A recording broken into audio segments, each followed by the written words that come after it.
única coisa que a gente sabe, quem ganha, quando ganha, foi o que foi divulgado aí na imprensa, que quando foi rejeitado as contas da nossa universidade, e saiu apenas quem ganhava super salários de mais de 30 mil, e aí esse sim a gente sabe quando ganha, quem ganha, e como é que é a história. Pelo resto, a gente não tem nenhuma informação.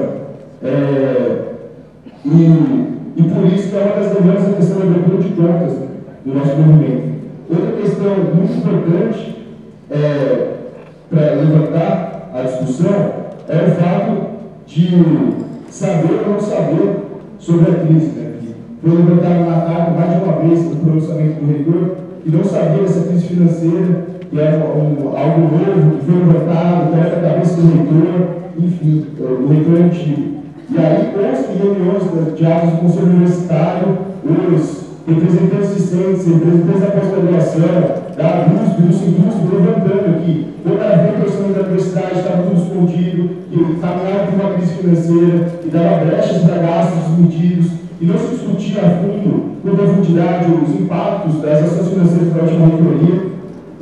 Isso foi assinado, todos os conselheiros sabiam, o reitor era pró-reitor de pesquisa, então a gente queria saber mais sobre como que a gente chega nesse ponto do próximo reitor não saber a que rumo ir as questões financeiras da reitoria anterior. E traz um questionamento muito grande isso, né? Se o reitor não sabia que era pró-reitor do segundo escalão da reitoria, isso questiona diretamente a estrutura de poder da nossa universidade, que permite que uma só pessoa saiba tudo o que acontece. E para isso já teve resposta da reitoria também, que é o CAEP, né? O Conselho, Comissão Assessora Especial do Conselho Universitário, que vai debater sobre questões dos estatutos aqui dentro, rever regimento, rever todo o funcionamento da nossa universidade. É uma comissão que foi tirada dentro do Conselho Universitário, com 6 docentes, 2 alunos e 2 funcionários, e que tem subcomissões das unidades, e essas subcomissões fazem fóruns aqui para a gente conseguir debater isso de forma supostamente democrática. Agora, a gente coloca, quando foram feitos esses fóruns aqui, aqui em Ribeirão tem um fórum do professor Sig, que é membro da COP, é o mentor do Nordbreve, inicialmente, que é a Comissão de Orçamento e Patrimônio, e nessa reunião, o que ele propôs para a democratização da nossa universidade era que a gente contratasse um reitor externo à universidade, que a gente tivesse uma empresa, né, que fornecesse um reitor para a gente, para administrar aqui, e tivesse medidas que fariam isso funcionar muito mais como uma grande empresa por aí. E isso traz um caráter, e no final da fala dele, foi a grande pérola, né, que é a questão de que a universidade é elitista, que a gente tinha que cobrar mensalidades dos alunos. Então, nesses fóruns, era aberto para essa fala, e depois a gente podia se pronunciar, mas agora se pronunciava, falava todo mundo, voltava a mão para o mesmo cara que começou falando, e ele respondia ou não o que estava falando, e seguia, se tocava o barco para frente. No dia seguinte se reunia com a subcomissão, e ela pegava o que foi discutido e enviava ou não para essa outra comissão do CAEP, que é a comissão dos 6 docentes, 2 funcionários e 2 professores, que vai enviar ou não para o Conselho Universitário do dia 11 de novembro, que vai democratizar supostamente a universidade, que pode aprovar ou não essas propostas. Então, fica tudo numa estrutura que supostamente dialoga, mas termina sempre no ponto de partida, que é o próprio Conselho Universitário, que é quem vem regendo a nossa universidade há tanto tempo. E aí, o que coloca daí para frente é que a crise tem uma gravidade muito mais profunda, porque esses levantamentos de cobrança de mensalidade, que o CIC pautou e que a Folha pautou, colocam o debate sobre a educação pública, a gente garantia, sobre a privatização da universidade que está em curso. Outro debate que foi feito no CAESP é sobre a regulamentação das fundações privadas que gerem aqui a nossa universidade. Aqui dentro, por exemplo, tem a FAEPA, que pega dinheiro público, administra com dinheiro privado, administra uma função pública e tem lucros privados que repassa desses lucros 5%, 10% para a nossa universidade. Isso seria regulamentado, já foi pautado, se não me engano, inclusive, o reitor já colocou no texto a defesa dessa regulamentação. E aí esses cortes vêm sem debate nenhum, corte terceirizado, corte da empresa, corte da vigilância, corte o cafezinho do CEFE, dá 0% de aumento para funcionário docente, sendo que no orçamento que já tinha sido aprovado, estava previsto um aumento de 3%, então se questiona por que não vai dar nem esses 3% que já estava previsto. E aí, gera um clima de insegurança e instabilidade aqui dentro. Não se tem mais confiança no que está acontecendo aqui na nossa universidade. E isso é um argumento que sempre foi usado para se privatizar. Sempre se precariza, gera insegurança, para depois trazer como argumento salvador a privatização. E aí a resposta é a seguinte, que não vai dar. Não vai dar para nós continuar nesse rumo de privatização, para cobrar mensalidade, para terceirizar todos os servidores aqui dentro, para o professor não ter nenhuma estabilidade, ser trocado a todo tempo, para a lógica produtivista se inserir aqui dentro. E é por isso que a gente pegou e debateu educação pública nesse dia de paralisação, debateu na quarta-feira aqui, debateu educação pública e viu que esse contexto de privatização é muito mais amplo do que aqui apenas a Universidade de São Paulo. Em âmbito nacional tem o ProUni, que pega dinheiro público para dar a bolsa para uma empresa, que é bem parecido do que a proposta da Folha coloca, que tem o ProUni que expandiu, sem aumentar o número de verbas, em nível nacional as universidades federais, que é bem parecido com a EASH, com a Corporação de Lorena, com a criação de novas escolas dentro da nossa universidade, que não acompanhou mais verba para dentro da universidade, e a lei de inovação tecnológica, que permite diretamente empresas financiarem pesquisas aqui dentro. E com isso tem resultados aqui dentro da nossa universidade. A farmácia da USP de São Paulo era um polo de pesquisa em doenças tropicais, e hoje pesquisa com cosméticos. Né? E aí, a gente quer saber se esse projeto de universidade está sendo pautado pela reitoria e pelo projeto de privatização da nossa universidade, se é isso mesmo que está acontecendo. Né? E aí, essa crise da educação, a gente vai defender com força a questão da educação pública e também uma maior representatividade aqui dentro. Por isso, a gente também discutiu as comissões paritárias 68, que usaram, inclusive, foi um membro aqui dentro da nossa universidade como estudante, que trazia realmente o espírito democrático, que era aluno, professor, e hoje em dia a gente fala com funcionário junto com a gente, debatendo para onde vai os estudos da nossa universidade, como vai se democratizar, como a gente vai ter acesso a tudo que acontece aqui dentro. Né? E aí a gente quer fazer alguns pedidos que foram levantados, né? Que se abra as contas, que a gente veja como que é, o que acontece, quanto é que gasta. Porque o prefeito do campus, numa reunião, falou que gasta 500 mil por ano com os ônibus que aqui circulam, que são terceirizados. Agora, quanto é que custa um ônibus? Por que não comprou um ônibus para ficar circulando aqui dentro? Onde que isso economiza dinheiro? Essas terceirizações são um verdadeiro ralo de dinheiro que acontece dentro da nossa universidade. E aí a gente quer checar os dados. Se tiver em crise mesmo, vamos formar uma comissão paritária que surgir em cada unidade, onde pode se cortar, porque onde foi cortado não foi debatido com ninguém, foi apenas uma canetada, sem diálogo nenhum que veio para a gente. E aí a gente também debateu a carta, a resposta que veio esse convite aqui, e aí tem alguns dados, os 105%, por exemplo, que você coloca, e aí tem o professor aqui, José Marcelino, que faz o levantamento de que o semestre de repasse vai mudando a cada mês, e aí essa proporção vai diminuindo, então não é uma constante.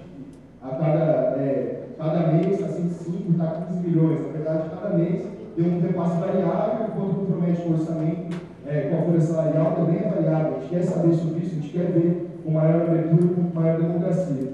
Então, eu acho que é isso que se coloca basicamente nesse movimento, que é um movimento dos estudantes, dos funcionários e professores que estão luta pela democratização da nossa universidade, pela participação nas decisões, para que eles se debatam realmente, se estão em crise, vamos debater com essa crise, não vamos vir com um decreto que não sabemos de onde vem, para onde vem, e que corta tudo aqui, corta os terceirizados, permite mais de 200 pessoas que ganham R$750 aqui, como se isso fosse solucionar a crise.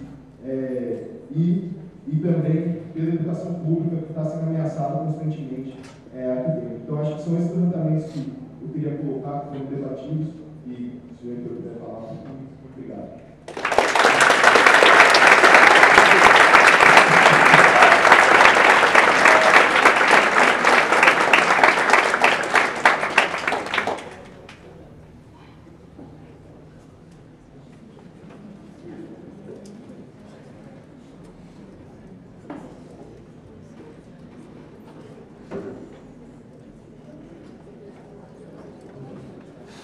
Não apaga a luz, não precisa.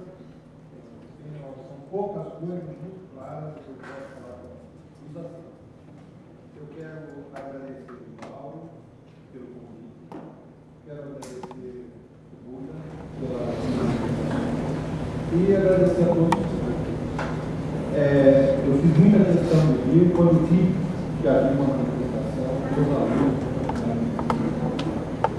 na campanha, eu prometi que iria continuamente conversar com os estudantes. Faz parte da vida universitária. Eu quero conversar com os estudantes, não só hoje, voltar aqui de preferência voltar para tratar de todas as questões e para tratar dessas questões não precisa fazer. Isso deve fazer parte da vida universitária. Continuamente nós temos que tratar dessas questões. E quanto a isso, não podem existir nenhum tipo de restrição. Ou seja, como está sendo conduzida a reforma agora, ela tem que ter, de alguma forma, ter uma certa organização. Isto é, não é algo que se faz absolutamente de uma maneira caótica, como não foi em 61. Havia uma organização muito clara, do qual nós participávamos. Então, ao invés de eu, pessoalmente, assumir a responsabilidade da organização, entendi que era melhor o Conselho Universitário, para que o reitor fique, de certa forma, como um juiz para conduzir o processo. O Conselho decidiu que faria uma comissão para organizar, o que para mim está muito bem. Por minha sugestão, essa comissão está composta por 6 docentes, 2 estudantes e 2 servidores, ou seja, 60%, 20%, o que é uma proporção de representação maior do que a prevista na LDO, na LDB. Então, é uma maneira de dar o chute. Agora, eu não posso imaginar, de alguma forma, qualquer proposta política que vocês se reúnam num grupo de discussão e queiram encaminhar, haja algum impedimento ao encaminhamento. Não há. A EFE deve ser capaz de resolver todas as formas de proposta. O fato de organizar, falar com entregações, é que você, de certa forma, organiza o debate. Mas isso não deve limitar que sugestões ou independentes lá cheguem. Porque o CAEP tem, de certa forma, apenas que organizar as propostas que elas chegam ao Conselho. Então, estou aqui, vou procurar, eu vou pegar as anotações que eu fiz, para poder falar, eu vou procurar, nessa primeira fase, abordar 3 tópicos. Primeiro, o que há nesse momento está provocando uma greve dos sindicatos. O sindicato dos servidores e o sindicato dos docentes. Segundo, qual o histórico que levou a isso? E terceiro, qual é o futuro? Mas vou me limitar a esta, que é a questão do momento, que é a que está provocando o problema. Porque os demais assuntos nós não precisamos tratar como se fosse uma crise. Nós temos que continuar pela. Então, no momento, há uma greve. Por quê? Porque o CRUESP, Conselho dos Reitores da Universidade de São Paulo, presidido nesse momento pela vice-reitora de exercício da Unesp, o CRUESP decidiu que não faria reposição salarial das perdas salariais correspondentes à inflação do último período. Sindical, geralmente vai ser isso. A pergunta é, por que não faz? O reitor não gosta, o docente não gosta do funcionário. Eu era docente, então não tem essa questão. Isso se deve à situação financeira das 3 universidades. Não é só da USP. A USP deve estar em pior, mas é um problema da situação financeira das 3.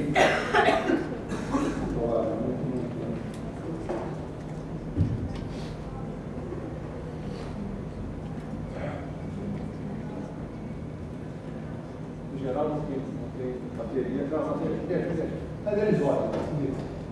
Olhem a primeira linha. Eu não quero apagar a luz, mas eu acho que é suficiente.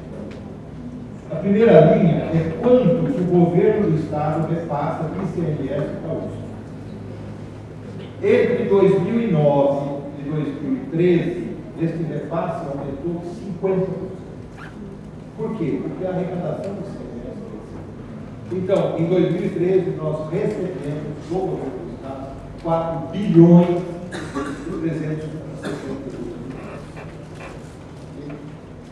Bem, se nós tivéssemos feito um aumento de salários para todos na universidade, de 50%, docentes, senadores, nós estaríamos bem.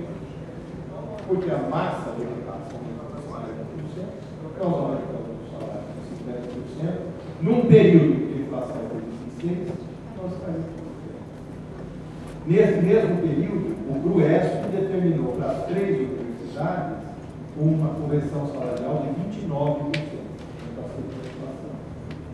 Mas a USP podia ter feito um aumento de 50% e estava tudo bem. Só que, na verdade, o que a USP fez, vejam ali, despesas, pessoal, nós passamos um gasto de 2 bilhões e 379 milhões para 4 bilhões e 364.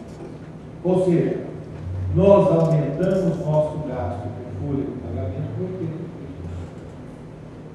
Aumentamos muito mais do que aumentou o repasse. E, portanto, o que aconteceu no final, está na última. Em 2009, sobrou 145 milhões. Em 2010, sobrou 200. Em 2011, nós gastamos a mais do que recebemos 70 milhões. Em 2012, gastamos 578 milhões a mais. Em 2013, gastamos 1 bilhão. Da onde sai isso? Como é que nós somos capazes de gastar mais do que recebemos? Sair de uma reserva. Reserva ou poupança. Por quê? Porque nos anos anteriores, quando houve crescimento econômico muito grande no país, um grande crescimento do ICMS, nós recebemos mais recursos do que gastamos. Nós tínhamos uma sobra de caixa que está sendo consumida para repor os nossos gastos que estão acima do nosso recebimento. Vejam que também houve um aumento com outras despesas. Nos 2 últimos anos, principalmente, nós gastamos 735 milhões e 1 bilhão com outras despesas. E essas outras despesas foram principalmente construções. Então, esse é um quadro. Isso explica porque, quando nós tomamos posse, imediatamente nós tivemos que suspender gastos. Porque nós estamos gastando muito além do que recebemos. E a hora que acabar essa reserva que nós temos? Como é que nós pagamos o salário? Bom, fizemos corte de 30% nos gastos correntes. Mas salário não tem jeito de parar. Portanto, paramos de contratar. Porque cada pessoa contratada vai ter mais gastos. Por exemplo, o ex-reitor, um mês antes de sair, autorizou a contratação de 535 docentes novos. Mandei cancelar. Por quê? Mesmo com isso tudo, vejam o panorama dos 4 primeiros meses do ano. Nós temos os dados fechados. Em média, nós estamos recebendo por mês 360 milhões de tesouros de dados. Nós estamos gastando 450 milhões. Ou seja, nós estamos gastando 90 milhões a mais por mês. Só com salários, nós estamos gastando 374 milhões, ou seja, 14 milhões a mais do que recebemos. Qual que é a mensagem? A mensagem é a seguinte: se não só cortássemos 30%, mas se nós fechássemos, mandássemos todo mundo para casa hoje, não gasta mais luz, não gasta mais ônibus, não paga mais as refeições dos estudantes, se nós cortarmos tudo, fecharmos, nós ainda vamos gastar mais do que recebemos, porque nós vamos continuar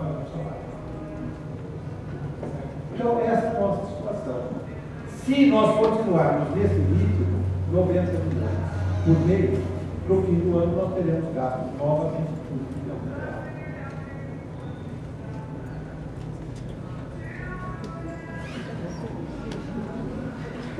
Muito bom. Por que ocorre esse gasto e esse comprometimento enorme com folhas de pagamento? Isso ocorre, vejam bem, a universidade estava estabilizada até 2011. É aí que começa. Nós estávamos gastando aproximadamente 80% com folha salarial. Isso é o que historicamente nós sabemos faz bem para o equilíbrio financeiro da universidade, porque ela gasta 15% a 20% com todas as outras coisas. Pagar a refeição, permanência estudantil, transporte, limpeza, água, luz, telefone, programas de ensino, exceção. Mas em 2011 começa a crescer o gasto enormemente para folha de pagamento, chegando a 105%. Observem que as outras duas universidades seguiram o mesmo caminho. Mais lentamente, mas nenhuma está hoje com comprometimento menor de 95%. Nesses últimos tempos, Duda lembrou o fundo, mas nesses últimos tempos, o Tribunal de Contas do Estado, o TCE, está julgando as contas passadas das 3 universidades. Está condenando todas, rejeitando as contas, 2007, 2009, 2011, tá? E em todas está fazendo um alerta aos gestores, isto é, aos diretores. E está gastando muito com salário. Mas nestas contas que eles estão julgando, o comprometimento com o salário era de 86%. Não era hoje de 100%. Então eu queria chamar a atenção do primeiro fato. Isso é fato. Depois nós discutimos as causas e as soluções. Mas o fato é que há um comprometimento insustentável do orçamento da universidade com salário. Então, o que fez bem e mal na universidade não foram apenas as construções, a compra de coisas inadequadas, que é muito fácil de conter, basta mandar suspender, parar. Nós mandamos parar. Então, para de gastar. Demora um certo tempo, você tem que pagar a multa, tem que cobrir, está sendo construído, tem um buraco aberto, você não pode olhar para lá. Você para de gastar. Agora, como trabalho não. Então, essa é a situação. Por que houve essa explosão de salários? Um gasto de salários. É preciso ficar claro, saber que isso se deveu a vários fatores. Mas 2 deles eu vou mostrar para vocês. São os 2. Em primeiro lugar, o plano de carreira, promoções e assim por diante, os salários dos servidores foram aumentados desproporcionalmente em relação às outras duas universidades e em relação ao mercado. Isso é a distribuição de quanto houve de aumento do salário básico de funcionários e docentes no período de 2010 e 2010. Quanto por cento dos docentes tiveram aumento menor que 20%? Nenhum. Quantos tiveram de 20% a 40%? 22%. E de 40% a 60%? 78%. Agora, quanto dos servidores tiveram aumento de 40% a 60%? Só 5%. 13% tiveram aumento de 60% a 80%. 8%. 23% aumento de 80% a 100%. De 58%. Mais de metade dos servidores tiveram aumento de mais de 100%.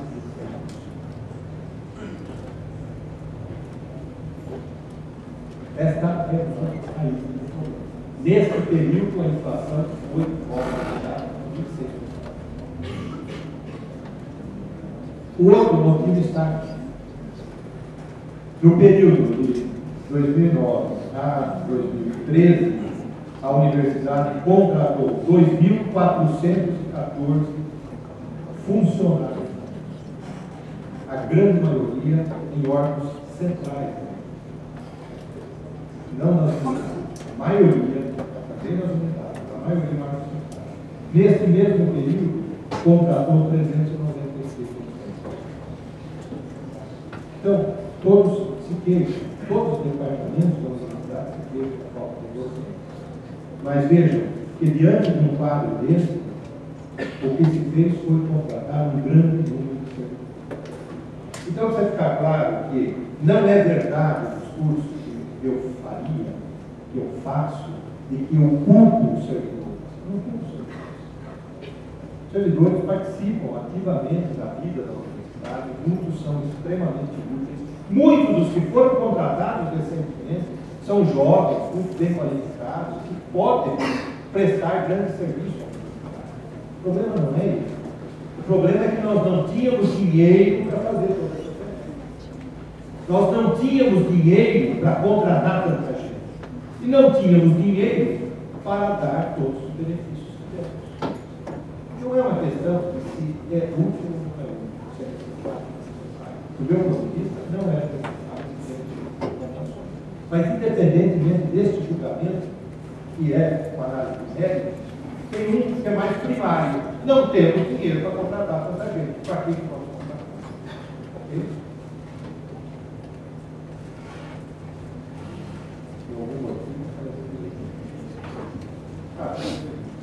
Tudo bem. Então, esses eram os dados da universidade, dados financeiros. Vou deixar aqui para o final do falar. A outra coisa é a seguinte: por que chegamos a isso?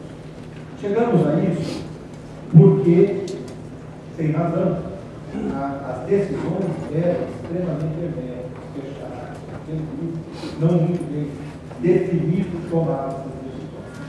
O Conselho Universitário esteve envolvido nisso? Esteve. O Conselho Universitário aprovou modificações na carreira. Mas nós temos as demonstrações hoje, recuperando as atas do Conselho Universitário, recuperando as informações que foram dadas, de que o Conselho Universitário foi mal informado.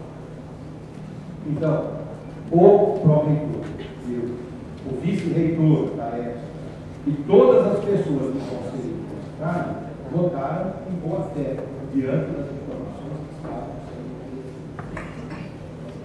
Estes dados, nós, da administração, já dispomos.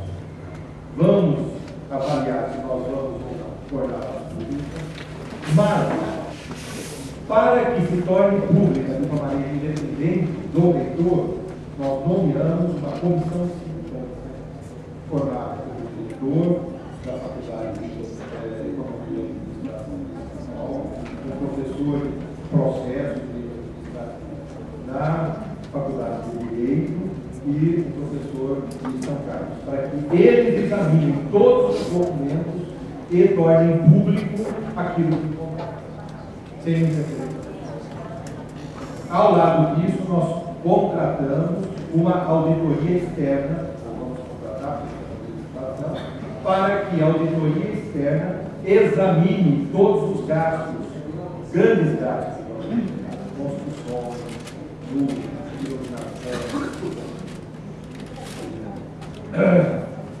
uma firma para que ela, além do mais, o próprio Tribunal de Contas do Estado está auditando. Então, o histórico é que, de fato, houve uma clara desconexão entre as decisões que se efetivaram e aquilo que o Conselho Universitário, a comunidade do modo geral, sabe. Então, isso nos remete ao problema central, tá? Que é o problema do governança. É claro que nós temos um modelo que é o modelo da última reforma universitária. Nós temos uma reforma em 69, tivemos outra em 2008, portanto, 25 anos depois, agora, 25 anos depois desse 88, estamos fazendo uma nova. esta reforma está sendo encaminhada, eu procuro fazer de maneira mais democrática, que haja participação. Agora, eu às vezes fico decepcionado. Por exemplo, na última reunião do Conselho Universitário, que foi a que tratou a questão do ensino público, gratuito ou não, foi nada levantada. Devo dizer que em nenhum momento eu provoquei o debate sobre fato. Esse debate é desnecessário, mas uma vez que ele foi levantado, nós temos que apresentar sólidos que mostrem que isso não é uma via adequada. Não é uma via adequada para solucionar o problema financeiro da universidade. Não é por aí. Tenho experiência na administração. No mínimo, posso dizer o seguinte: se nós começássemos a cobrar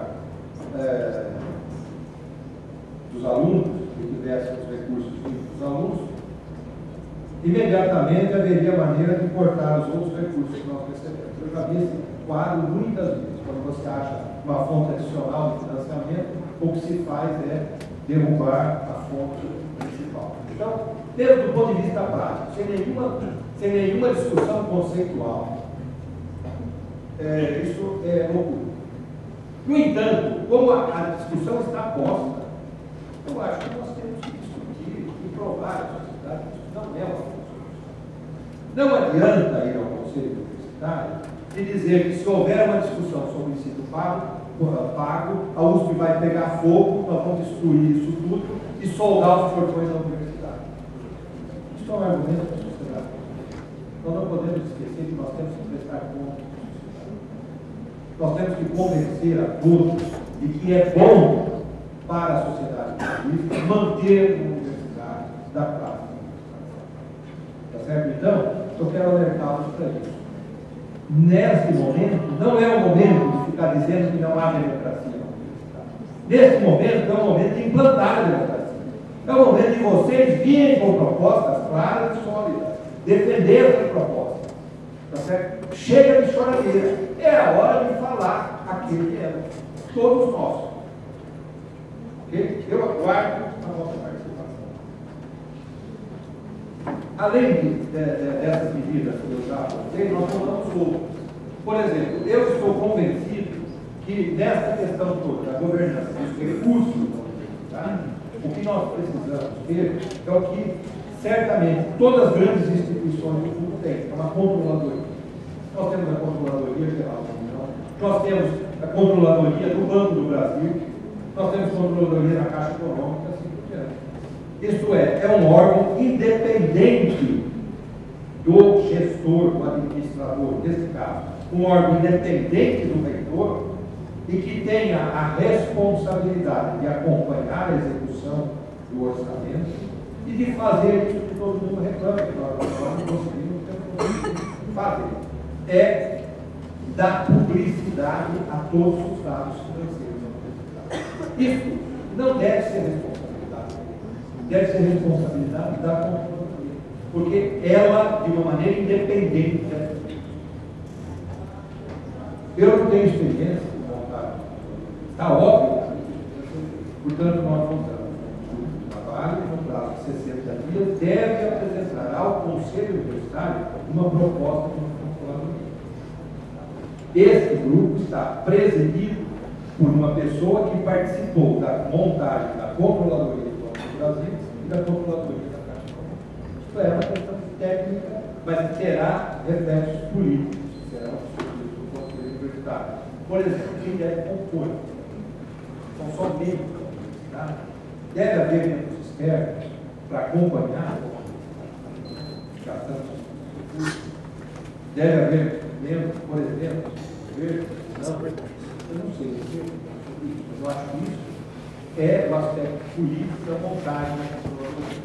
Outros são os aspectos técnicos, como é que ela funciona, onde ela obtém os dados, quem é que tem que entregar os dados para ela, de que forma os dados são enviados, qual é toda a tecnologia.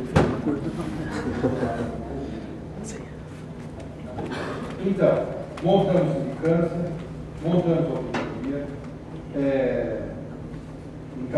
montamos um grupo de trabalho para tratar da controladoria. Na segunda reunião, nós eliminamos lista de diretor, agora as unidades elegem o ponto. E último ponto, montamos um grupo de trabalho bastante amplo, que tem professores de todos os aspectos da universidade, de todos os pensamentos e de todas as diferentes áreas de atuação da universidade, para estudarem e fazerem propostas relativas ao regime de trabalho, ou aos regimes de trabalho, à carreira docente, à progressão da carreira docente. Como eu havia prometido que faria, porque eu entendo que essa é a questão mais crucial da vida universitária.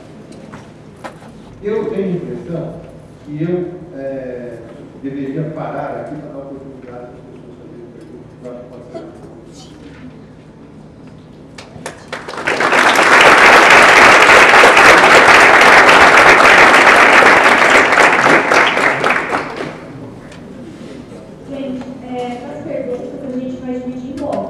Então, blocos de 3 perguntas e a fala do reitor responder. Então, quem quiser perguntar, eu vou perguntar com a inscrição. Todo mundo concorda?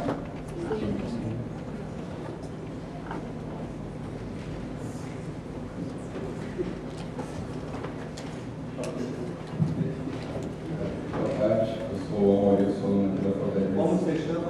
Amaury. Eu sou aluno aqui da Faculdade de Medicina e eu gostaria de questionar o senhor a respeito da contratação de docentes, no caso. Eu entendo, quando o senhor disse que a folha está comprometida, mas eu quero perguntar para o senhor que medidas que a reitoria da universidade pode ter para suprir o déficit. Por exemplo, aqui na Faculdade de Medicina mesmo, nós nos últimos 4 ou 5 anos, nós perdemos 3 ou 4 docentes que vieram aparecer. E o que aconteceu com as nossas aulas é que eram docentes de uma área e agora está dando das 2 áreas. Pegou um bloco que era do docente responsável, que infelizmente faleceu. Eu entendo que o senhor não pode proteger nossos docentes porque a folha está comprometida. Mas então, o que pode ser feito para não diminuir o nível de qualidade e excelência da nossa universidade?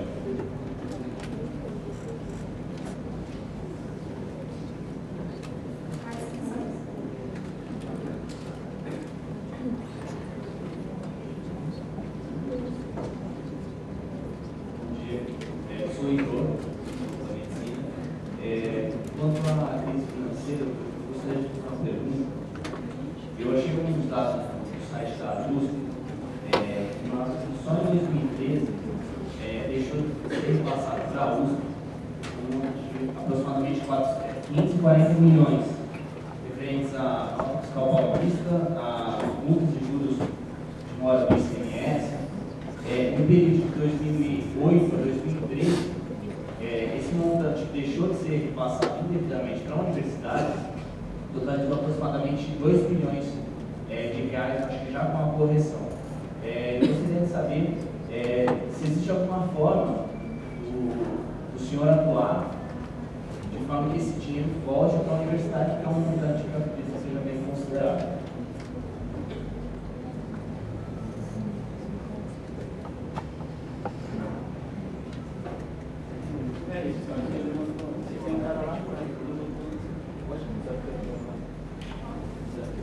Pode falar que eu desconto da nota. Eu sou o Gabriel. Eu queria perguntar sobre a questão das fundações, que são instituições que ganham muito usando recursos dentro da universidade, e o repasse é muito pequeno, né, diretamente para a universidade. Eu queria saber sobre isso, se não se poderia pensar uma nova forma de se relacionar com as fundações.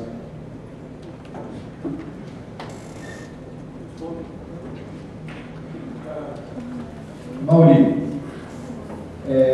a realidade da vida é assim: para contratar, não tem dinheiro para pagar. Então, nesse momento, não tem. A única saída, nesse momento, primeira, era suspender tudo. Segundo, não aumentar a conta. Então, aumentar a conta, dar agora a reposição salarial, seria aumentar a conta. Que está nesse momento de 105. E vai crescer, independente de dar aumento ou não. Por que vai crescer? Porque toda essa promoção de servidores, só uma parte já foi incorporada ao nosso trabalho. Tem uma parte adicional que foi feita, que terá que ser incorporada. Nós teremos que pagar, inclusive, o retroativo, que não está ainda na nossa conta. Então, vai aumentar. Então, agora, você aponta 3 docentes que morreram no passado. Aqui. Estes certamente devem ter sido substituídos. Porque, veja, o ex-reitor, terminou o mandato, providenciou a substituição de todos os casos em que havia demissão, morte, etc., até a data da saída. Então, eu só estou tratando a partir do dia 25 de janeiro para frente. O que ocorreu antes, as substituições foram notificadas. Veja que deu essa informação, contato com a entidade, etc., para ver se de fato está. Certo? Agora, o que eu cancelei foram 535 vagas novas de docentes, concedidas uma semana antes da eleição. Que eu entendi que não havia fundamentação, não havia estudo, não havia recurso. Então, ele foi cancelado. Agora, as substituições dos anos anteriores foram todas feitas. Tanto que as únicas contratações que continuam ocorrendo são aquelas que foram concedidas no período anterior e que eu tá? Heitor, a USP diz que deixando de ser repassados vários milhões ou vários bilhões para a universidade. Esse é um equívoco da USP, que está muito claro. A USP disse isso num artigo no dia 24 de maio, da Folha de São Paulo, e no dia 26 de maio, o secretário da Fazenda do Estado de São Paulo, André Calado, respondeu. As alegações são de que há coisas adicionais que entram no ICMS e que não está sendo repassado para o. Mas isso foram coisas que foram criadas posteriormente ao acordo que houve das 3 universidades com você. Portanto, isso não está incluído. Por exemplo, houve um aumento do ICMS de 1%, em que o governo, para aumentar o ICMS, a autorização da Assembleia Legislativa.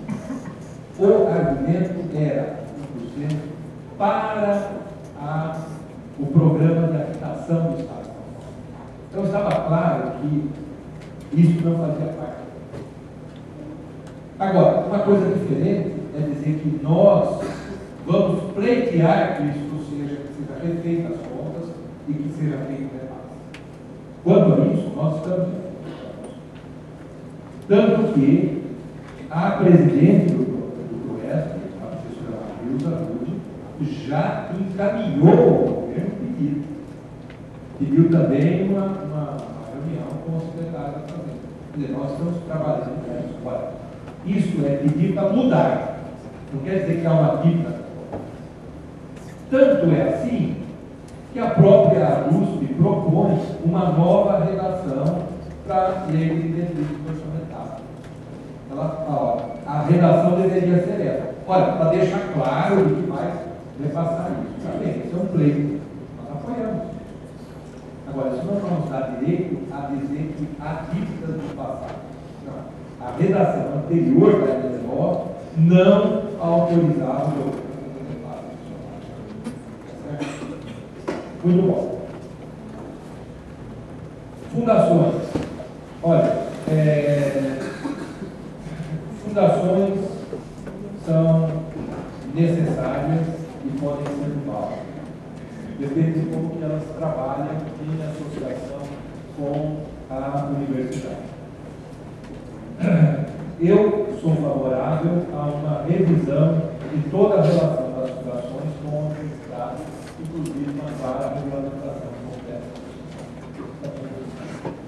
Isso, a hora é agora.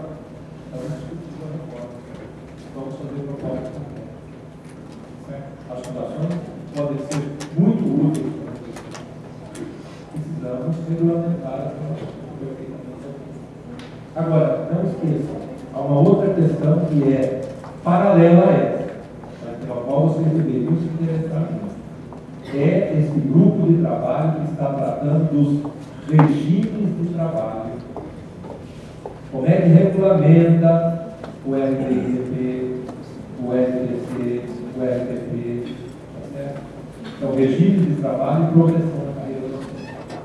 Tem uma relação, sim, com muitas das coisas que se falam lá no tá bem? Sou favorável à regulamentação. O próximo bloco da depois o Pedro, depois o Marcelo.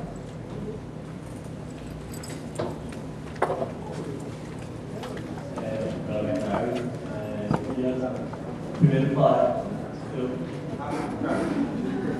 queria falar a respeito do debate sobre a educação pública e privada. Em primeiro lugar, é bom que a gente concorda que tem que compreender a educação pública. Mas, numa carta que você enviou à comunidade acadêmica, você afirma que são as pessoas da sua gestão que levantam esse questionamento da mensalidade da USP. Só que, no entanto, a gente sabe que o presidente da Comissão de Orçamento e Patrimônio, que é o Sigismundo, o diretor da FPEA, é uma das pessoas que, na verdade, defendem esse projeto abertamente. E não é, na verdade, membro da Comissão de Patrimônio e Orçamento só agora. Ele fazia parte da sugestão do Rodas, da comissão que fez todo esse planejamento que, se há exatamente uma crise na USP, ele é uma das pessoas responsáveis por isso. Então, até que ponto as decisões são tomadas deixando com um encaminhamento como objeto de uma crise financeira, e agora surge esse debate da privatização, que também é abertamente discutido pela mídia, talvez até meio oportunismo.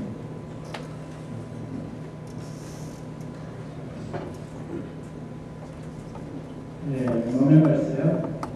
Eu queria falar de 3 pontos aqui que, na fala do senhor, do Gabriel, eu pensei de fazer.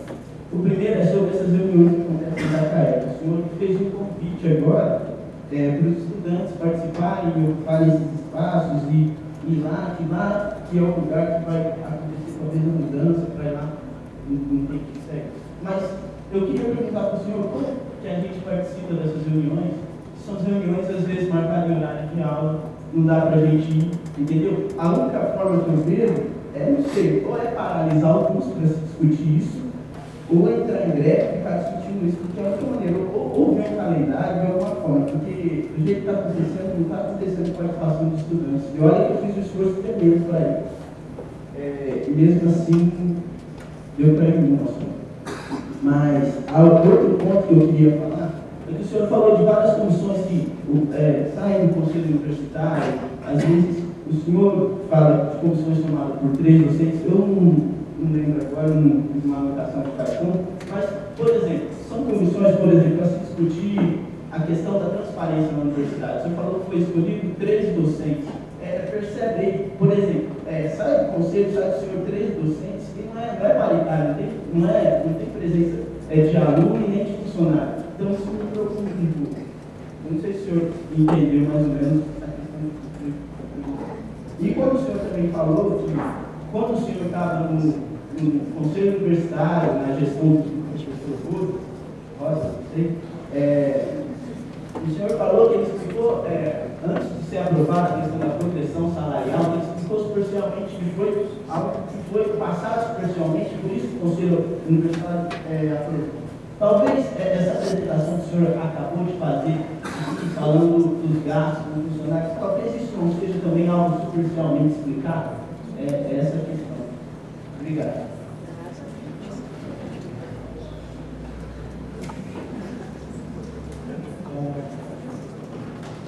Bom dia, meu nome é Pedro, sou estudante da biologia.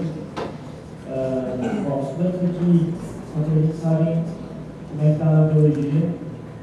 A gente teve vários problemas por conta desse curso. E principalmente porque a preço de curso exigia a contratação de professores que não vão ser contratados, mas nem isso que eu ia tratar. Na verdade, eu tinha 7 questões que eu ia abordar aqui, mas eu vou abordar todas, porque eu acho que é inútil discutir essas coisas, sendo que a gente não vai ser ouvido na hora da prática.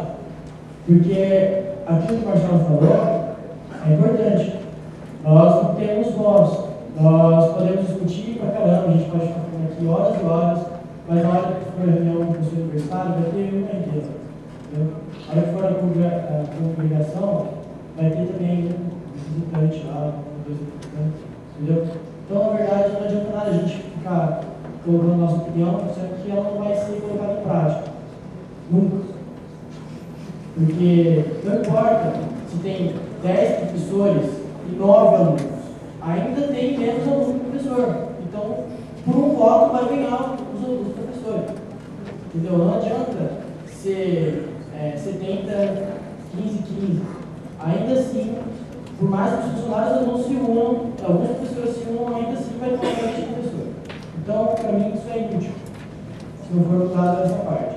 Só que quem vai mudar isso? Quem mudar está cliente. Quem mudar está público.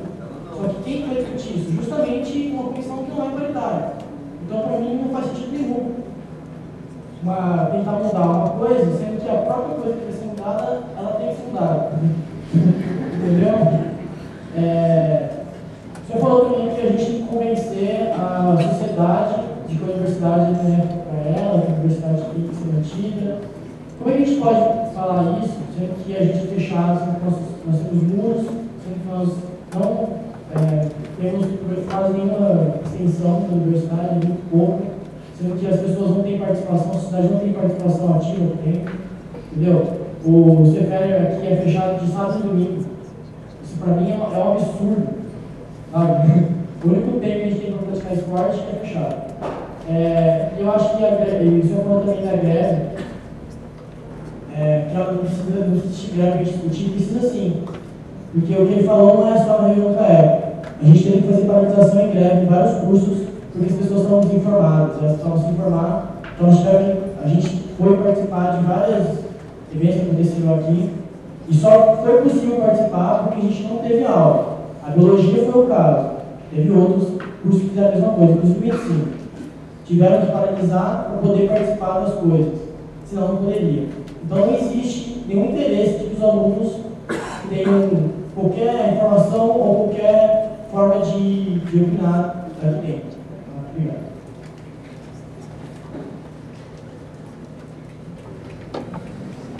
Carlos, respondendo diretamente à simplicidade.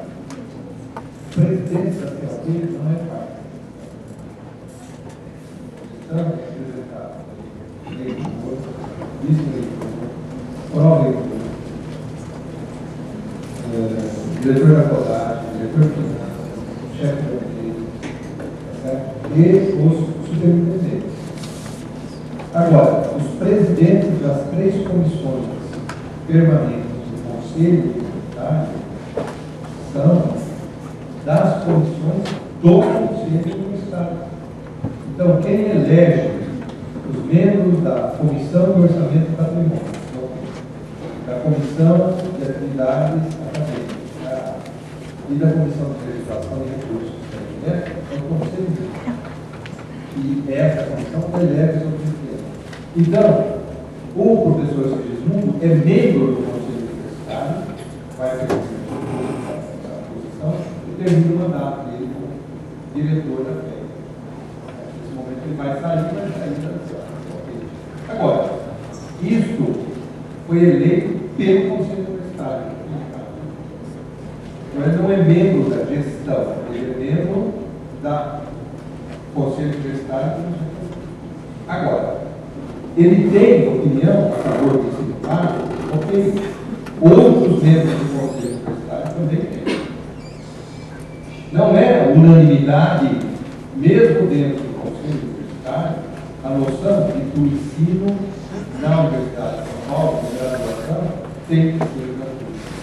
É muitas pessoas que defendem fato. Muitos deles com base na questão da justiça social. que é um ponto de vista conceitualmente defensável, sim, não é infundado. Eu volto a insistir, nem eu, nem nenhum membro da administração apoiamos isso. Principalmente por questões práticas. Eu conheço coisas e eu jamais apoiaria. Porque, além daquilo que eu já apresentei, eu tenho certeza de que nós criaríamos mais um entrave à inclusão social na USP. Por mais que a gente providenciasse recursos para a Bolsa, coisas desse tipo, eu não confio que nós tenhamos uma estrutura e uma coisa suficiente para fazer isso funcionar. Então, do ponto de vista prático, não adianta ficar discutindo com você. Do ponto de vista prático, eu não apoio, eu acho que não é bom. Tá certo? Agora, o professor Espírito Mundo, vocês disseram, não sabia, mas outros, vocês defendem sim. Por isso, a defesa precisa ser feita com argumentos lógicos, compreensíveis a todos, e não na base de uma robotação. Não vai acrescentar nada. Mas vocês têm, como aliados, contra essa questão. Agora, eu não posso controlar o pensamento, nem do professor Segimundo, nem de outros membros do Conselho Universitário. Cabe-nos convencer. Mas eu diria que não há essa tendência no Conselho Universitário. Nós examinarmos hoje, e eu dirijo as reuniões, eu discuto, não há. Então, é um debate que principalmente apoio para o governo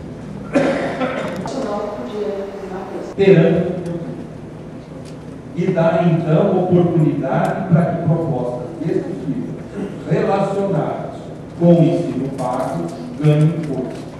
E elas podem ganhar força não é só entre nós, mas na Assembleia Legislativa, em áreas de governo e na sociedade. Eu acho que aí nós temos no Conselho Universitário não há.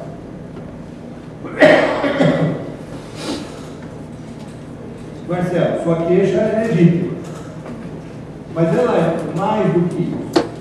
Eu já estive aqui numa conversa com vocês, eu já disse a minha opinião de que nós temos muita aula e tempo reduzido para que os estudantes tenham uma vida universitária. A vida universitária sempre inclui possibilidade de participar de atividades esportivas, de atividades artísticas e de atividades políticas. Porque é assim que se pode tratar. Eu vou conversar com os membros da CAEP e pedir a eles que conversem, tomem medidas ou direções, atividades, para providenciar espaço para que os estudantes participem. Agora, por que vocês não fazem uma reunião como essa daqui, discutem e encaminham propostas? Não precisa ter nada oficial, estão aqui, os grupos de estudantes, vocês têm ideia, façam isso, encaminhem, terá que ser. É claro que se puderem participar das reuniões mais amplas que ocorrem na comunidade, é necessário, é bom, isso tem que ser. Certo? Você perguntou ainda a respeito das comissões. Veja, são coisas diferentes. Uma comissão de significância, e é uma comissão que tem poder para identificar desvios, para identificar decisões erradas ou mesmo crimes. Tá? Os prefeitos, todos os prefeitos, através da comissão de significância, tem que ser 3 professores da universidade. Então, o que eles estão encarregados não é de mudar o que vai ser feito, é simplesmente de dizer o que ocorreu nestes 4 anos que levou a esse enorme comprometimento da folha de pagamento, foram essas decisões que foram tomadas no plano tal, no plano apoiados em tal decisão do Conselho Universitário ou numa decisão outra. Então, cabe a eles, vamos dizer, criar a linha do centro. Essa é o objetivo. E apontar pessoas que possam ser suspeitas. Uma coisa completamente diferente é a proposta de criar uma procuradoria. Este é um grupo de trabalho que está composto de 6 pessoas, especialistas que tem que ser especialista, porque o corpo não vai funcionar. E aí, finalmente, nós encaminhamos isso ao Conselho Universitário. Agora, como que ela vai ser composta a controladoria, eu não sei. Mas a controladoria faz o papel exatamente de tirar esse poder absoluto do reitor que tem o seu controle. Torná-lo público e, ao mesmo tempo, aberto ao Conselho Universitário.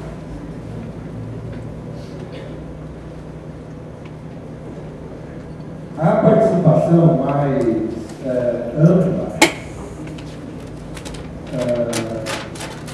que o Pedro existe, ela deve ser feita através da reforma. Não há outra maneira. Eu não posso chegar lá e determinar que da agora para frente vai ser a reforma. Mas o que eu achei estranho na sua argumentação, e eu não concordo, porque eu vivo na universidade desde 1965, eu nunca observei esse tipo de ambiente na universidade. É que haja como que um confronto de um lado do aluno e do outro lado, como se fossem duas classes que defendem coisas absolutamente. Então, é claro que nós temos, como professores, todos os tipos de pensamento, de nós temos de pensamento progressista, extremamente conservadores, de pessoas que têm espírito muito mais dedicado, outros que se preocupam muito mais com as suas coisas privadas. Reflete a sociedade. Os professores dentro da sociedade é uma e os alunos também. E também têm. No entanto, há uma característica importante, que eu tenho também falado com muita clareza, embora eu já esteja bastante adiantado no caso. É que os alunos, por serem um grupo predominante do futebol, são as pessoas que sempre têm as propostas mais audaciosas, mais brutas, do modo geral. Às vezes até destrutivas. Agora, nós não podemos inibir isso. Pelo contrário, se a universidade progride, em parte ela progride, porque os alunos progridem, os estudantes progridem. Isso também é assim na sociedade. A sociedade não progride porque os idosos resolvem fazer grandes modificações.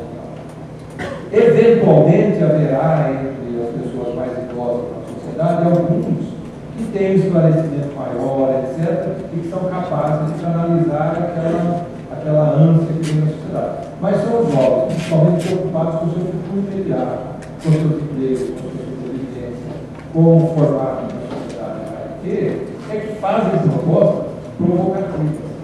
E a mesma coisa na universidade. Então,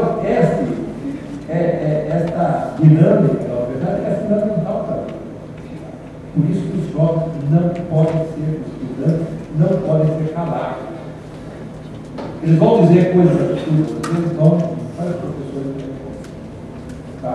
Então, eu não vejo dessa forma um confronto entre estudantes e professores. Isso é um motivo para não ser paritário? Qual? Isso é um motivo para não ser paritário? Não, eu não estou arguindo a favor de ser paritário ou não. Essa questão tem que ser discutida na universidade. Agora, se será ou não, é algo que vai depender de uma forma. Devo dizer que nós já fizemos 2 reformas na universidade e as 2 passaram com modificações radicais na vida da universidade.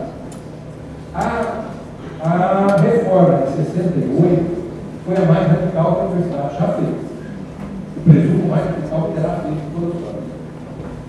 Ela, naquele momento, envolveu discussões paritárias sobre o conselho, as propostas foram encaminhadas por um grupo que finalmente no Conselho Universitário representava as ideias mais progressistas da época.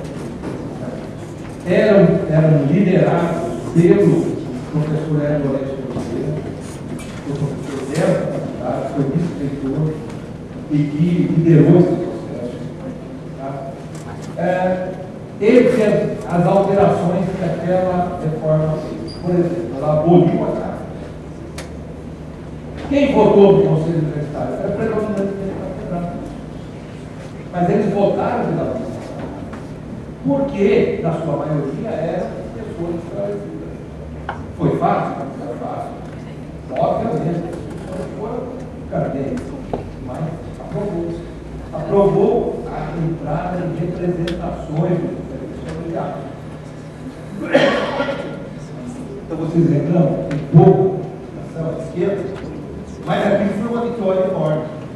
Eu me lembro da primeira congregação, quando chegou estudantes, e um professor catedrático disse: agora precisamos estudar, que a gente quer dizer, a presença, a chegada dos estudantes mudou a funcionamento. Agora, se a universidade vai ou não chegar a um acordo para que todos os seus colegiados sejam capitais, vamos voltar mais. Certamente vai haver. Mas o que eu não concordo é com a ideia de que há um embate entre estudantes e docentes. Não há. Há pessoas de todos os pensamentos e nós temos que associar. Agora, o que vai ocorrer lá vai ser um embate, certamente, tá certo? Com posições diferentes, mas nós não devemos dizer que nada será aprovado.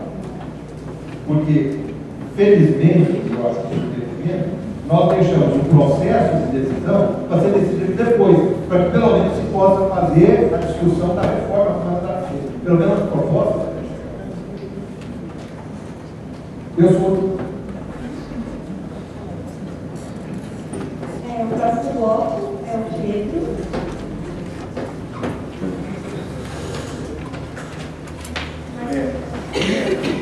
Eu vou deixar a hora, a gente vai ter mais um bloco só com 3 perguntas e depois a gente abre para as funcionárias, depois não precisa falar, e depois a gente já vai ter que falar com ele. Então é o Pedro, depois o Bruno, depois o João.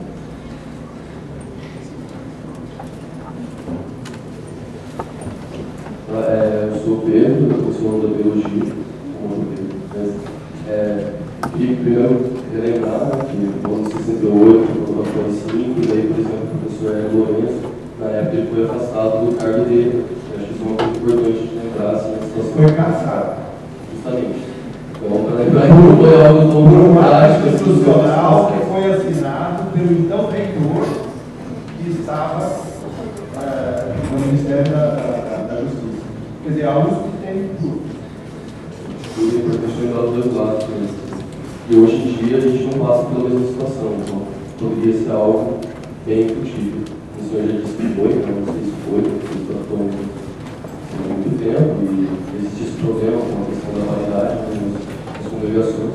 Mas, enfim, o que eu queria lembrar em relação ao que o Pedro já tinha falado, da biologia, que é muito estranho, que houve um conselho, que era formado apenas por professores, que eles decidiram como seria o currículo. Né? Daí isso foi aprovado lá no CO. E daí isso voltou para cá, só que quando voltou com os cortes. Né? Então vocês aprovaram que a gente teria 34 vagas abertas para nós professores, e junto com essa aprovação houve um corte dessas mesmas vagas que seriam aprovadas pelos professores, para que haja contratação dos professores.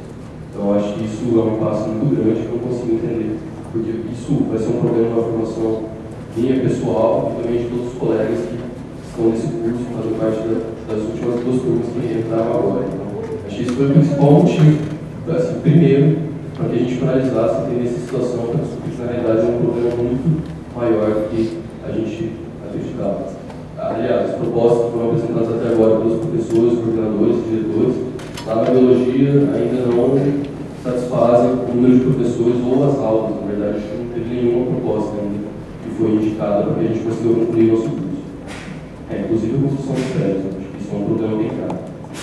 Outra coisa que eu queria pontuar em relação ao CAEP mesmo, porque eu acabei participando das 2 primeiras reuniões, como por exemplo, você disse que não sabia, né, o posicionamento do professor Sigismundo, mas lembrando que ele faz parte dessa comissão, né, ele foi eleito para estar lá, eu queria saber por quem, né, Eu queria também fazer uma pergunta, que eu perguntei no segundo CAECA, mas não me responderam.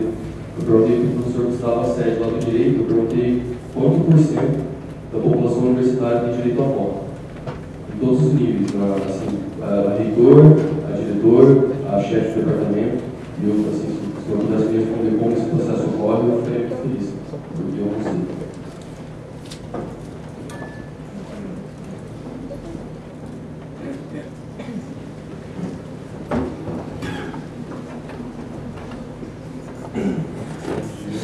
Meu nome é Bruno, estudante de psicologia. Em primeiro lugar, queria colocar uma coisa para ser, eu acredito que seja preocupante a adoção que o senhor apresenta, com muita justificativa da não cobrança de mensalidade, uma posição de pragmatismo. Porque o pragmatismo ele é contextual, né? Então, a que nível de crise financeira nós vamos ter que chegar para que esse pragmatismo comece a valer a pena. Então, antes de mais nada, acho que está sendo desvalorizado um debate de ideias, de conceitos, como o senhor coloca, mas essa questão da mensalidade, para que os alunos passem necessariamente na posição dos alunos, que a gente acredita ser o espírito de uma universidade pública. Então, até que ponto esse debate tem que passar só pelo nível pragmático. Outra pergunta que a colega colocou aqui, além do ICMS, quais serão os outros impostos da UFSM? E a pergunta que eu coloco, tanto na mídia quanto nos debates dentro da universidade, há um personagem extremamente estratégico e importante que está sendo protegido, que é o governador do estado de São Paulo. Então, no segundo semestre, a gente já tem eleições no nível de estado e federal. Eu queria saber da posição do senhor qual é a parcela de responsabilidade do governo estadual na crise.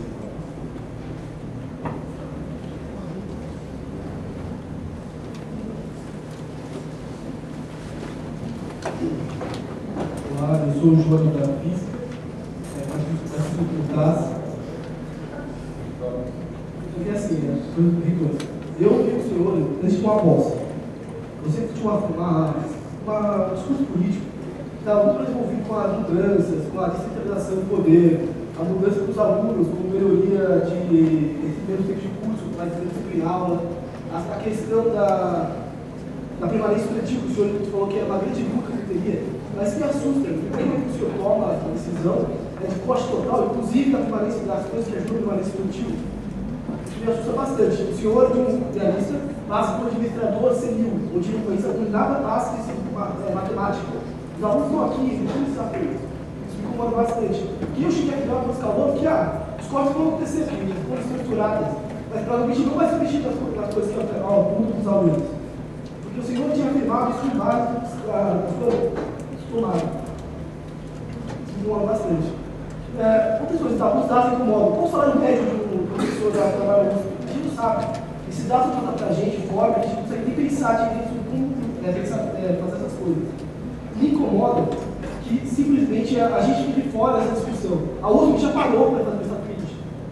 Por que aqui a gente não para mais? Por que essa opção não está sendo dita? Por que na hora de proposta estatuíte da USP, a USP não para para discutir isso? Os alunos não têm realmente um período da discussão, da formação desse pensamento. Que a gente da física tem que parar, a gente quer estudar e a gente vai fazer tudo que a gente vai fazer, inclusive apoiar a política. Mas às vezes não dá, a gente não consegue fazer tudo informado. E a gente tem que também lutar por esse apoio. Você, principalmente, tem que lutar por isso. Já viveu isso também.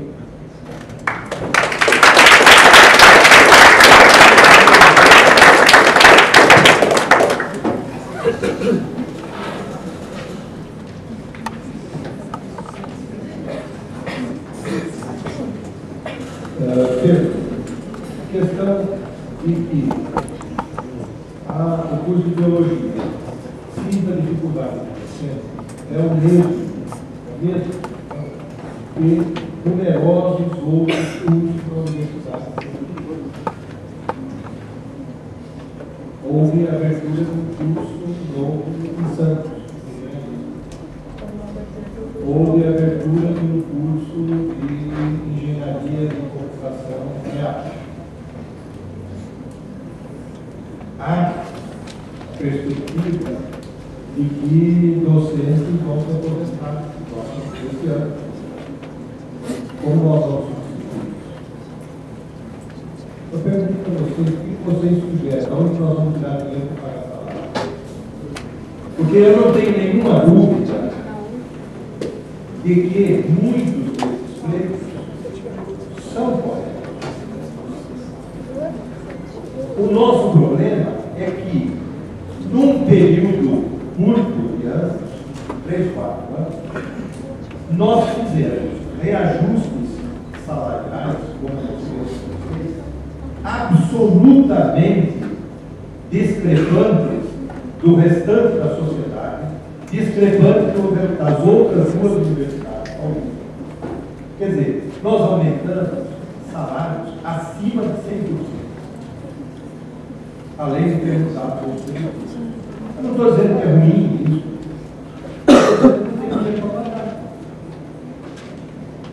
Agora, nós temos que nos haver com essa questão. Não adianta nós dizermos, e aqui alguém pergunta, qual é a culpa do governo do Estado? Nenhuma. Nenhuma. O governo do Estado de São Paulo, há 25 anos, deu autonomia financeira, coisa que nenhuma outra universidade do Brasil tem, só as 3, custo mestre. Essa autonomia financeira é extremamente importante para as 3 universidades, permite que elas crescessem muito mais que as outras e nos permite saber com muita proximidade qual que vai ser o nosso orçamento do ano que vem. Não só do ano, do outro. Podemos fazer planejamento, coisa que nenhuma outra universidade pode fazer. Porque fica dependendo de quanto o governo vai dar para pagar. Agora, se nós não fizermos planejamento, a culpa é nossa, não é pouco. Então, esse é o tipo de discussão que tem uma raiz política e ideológica e vai querer levar a discussão às portas do Palácio Federal. Isso não cabe. Nós temos que resolver os nossos problemas de casa. Se há pleitos, por exemplo, de que o cálculo do ICMS poderia ser diferente, vamos fazer esse pleito, estamos fazendo. É um pleito. Agora, nada nos autoriza a dizer que o governo tinha que ter feito isso. Então, não há. Não há esta saída. Agora, diante disso, e diante do fato de que não há recursos, como nós vamos contratar isso? Se houvesse a abertura das contas. As contas estão abertas. Essa é uma insistência contínua. As contas estão todas disponíveis. Essa dúvida que a USP e o Instituto apresentam, veja bem, nas reuniões técnicas que antecedem as reuniões do prédio, quando se reúnem os três setores, há reuniões técnicas entre o pessoal de finanças da USP. Não, aberta para todo mundo. Não, espera lá. Deixa eu completar. Estas reuniões deles com o pessoal da USP e da CITUSP e da Unicamp, da Unesp, etc. Eles examinam todas. Nunca houve contestação de que essas contas não são corretas. Todos estão completamente convencidos de que estão corretas. Jamais nós fomos, leitores, questionados sobre isso nas reuniões. Portanto, eles examinam as contas. Eu convidei a pessoas da USP e do CITUSP para irem à reitoria e examinarem as planilhas se tem alguma dúvida. Não há dúvida. As contas. O que se fala de abertura de contas é saber onde foi gastado o dinheiro. Ok. A melhor maneira, contrata uma auditoria externa que examina se as licitações foram corretas, com que base foi feito, para onde foi esse dinheiro. Isso tem que ser feito. Isso não cai do céu de uma hora para outra.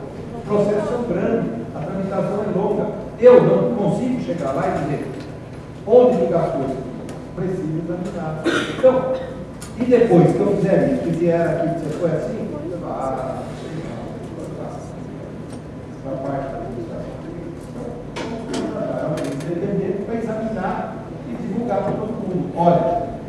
dinheiro para a educação foi gasto dessa forma, as construções foi gasto dessa forma, está correto. Além do mais, o próprio TCE antecipou as auditorias dos universidades, diante dessas coisas que eu tenho falado. Como que eu encaro isso? Muito bem. A última coisa que eu quero é responder qualquer coisa. É muito bom que os técnicos do Tribunal de Contas venham à universidade e examinem as contas. Então nós estamos ali. Agora, isso não é uma coisa que é uma pasta mágica que você fala. Abre de certo, abre para tudo. Exige organização para fazer isso. O que não existia. Eu estou dizendo, depois que nós chegamos na universidade, na reitoria, demorou semanas para ter ideia das contas a pagar. Essa auditoria não poderia ser realizada por um ensino técnico, qualitário, por exemplo? Poderia, mas precisa competência técnica. Eu entendi que o melhor é contratar uma empresa a fazer isso. Porque vocês não é fácil andar naquele maravilhado.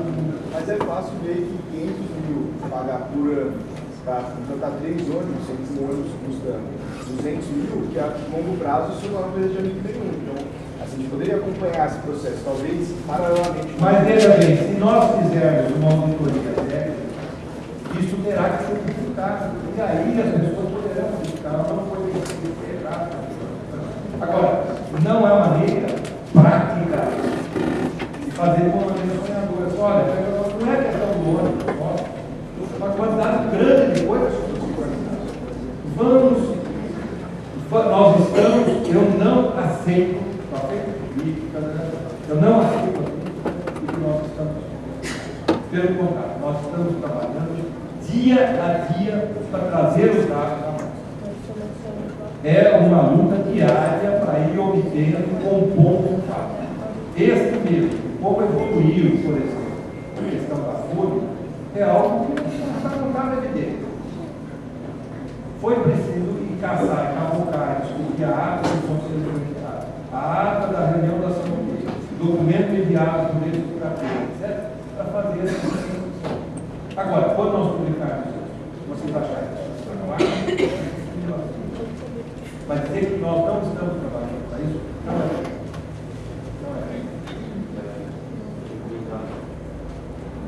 Eu queria comentar que seria interessante a gente participasse, até porque se isso demora, a gente também não vai ter os professores contratados, e a gente também não vai se formar. Olha, a questão de contratar professores não tem relação de saber como que chegamos a essa. Tem relação em saber o seguinte: quanto nesse momento nós estamos gastando com folha de pagamento.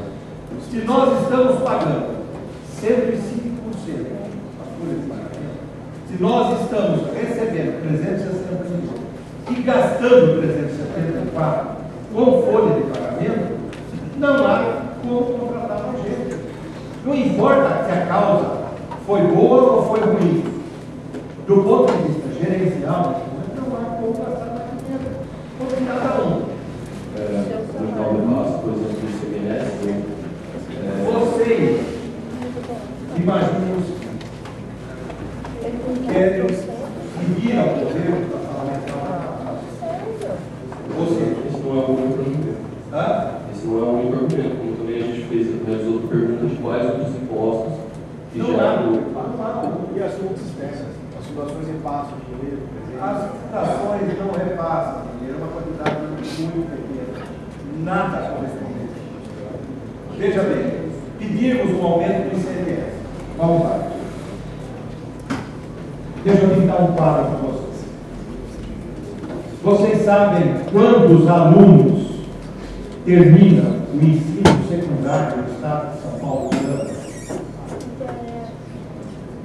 Quem sabe? 460 mil jovens terminam o ensino secundário por ano. Portanto, nós temos potencialmente 460 mil candidatos para entrar no ensino superior. O Estado de São Paulo é não só o Estado no Brasil, mas se for considerado um país, é o país do mundo que mais investe em ciência, tecnologia e ensino superior. Ele investe 10 quase 12% de sua arrecadação de ICMS, que é qual for, quase 12% em ensino superior, ciência e tecnologia. 9,5% das 3 universidades, 1% para a UESP, mais acho que 1,5% assim, para a Fundação Cepócio. Veja, e o que nós damos aqui? Quantos alunos a USP, o UNESP, o Unicamp absorve por ano? Menos que 20.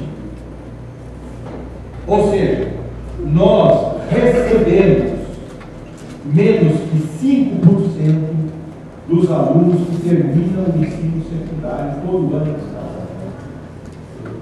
A Fundação o Centro Paula Souza, mais aproximadamente 20 mil. Ou seja, todos juntos, nós damos conta de menos de 10% dos alunos que terminam o ensino secundário. E os outros? Os outros, se quiserem estudar na universidade, vão pagar.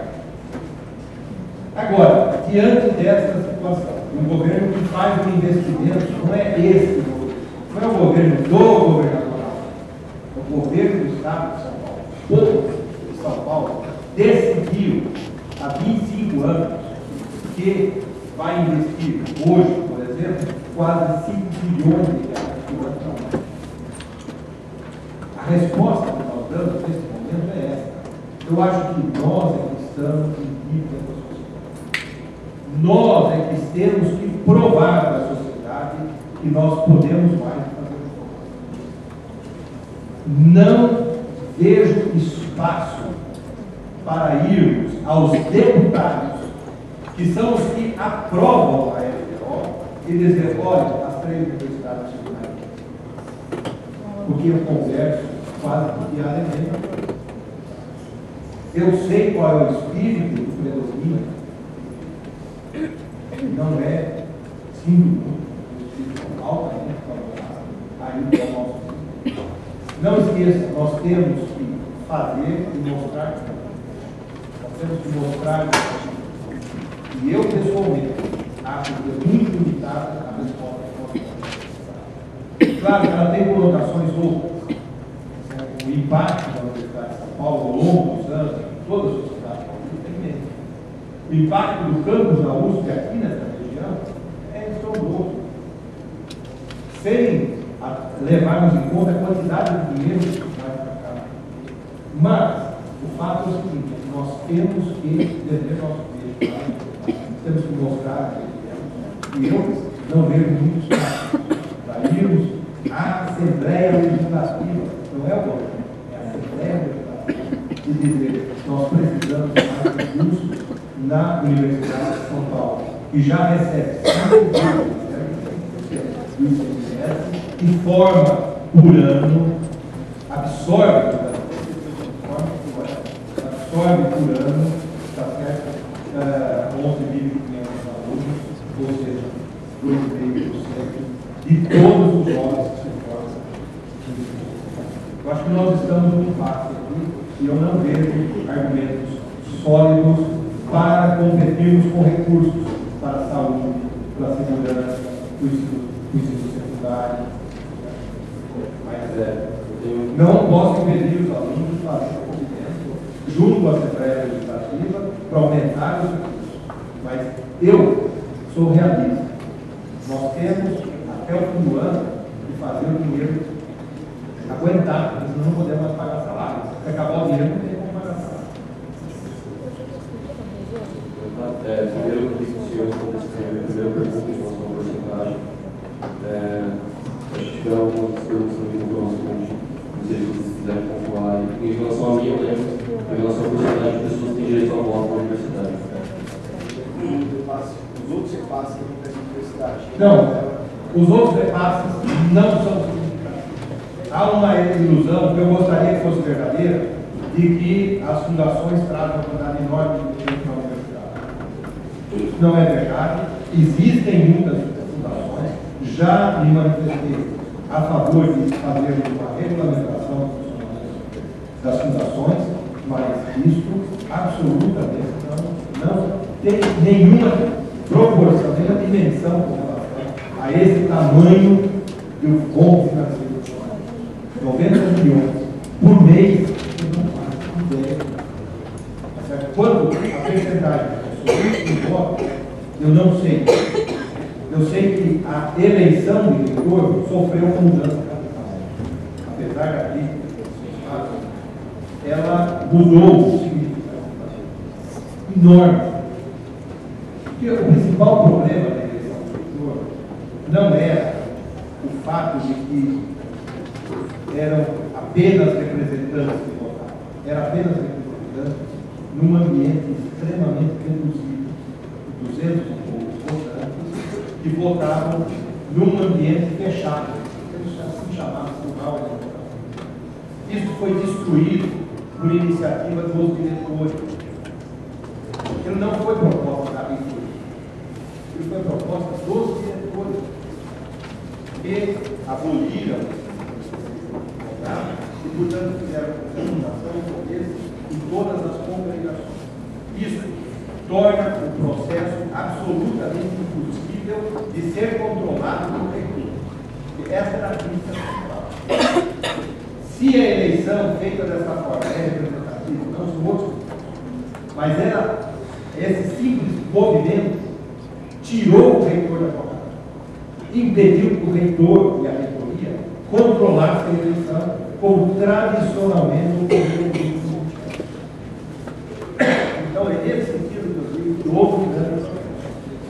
Agora, caminhar mais, estabelecer novos mecanismos de representação da eleição, tudo bem, é para isso que estamos fazendo. A mesma coisa na unidade. Agora, certamente, isso passará, e se eu tenho dúvidas com relação a como a reforma vai caminhar, não, uma das coisas que eu tenho pouca dúvida, eu converso com membros da universidade, uma das coisas sobre a qual eu tenho pouca dúvida é que as representações dos colegiados, tenho certeza que haverá. Eu não sei se eu respondi.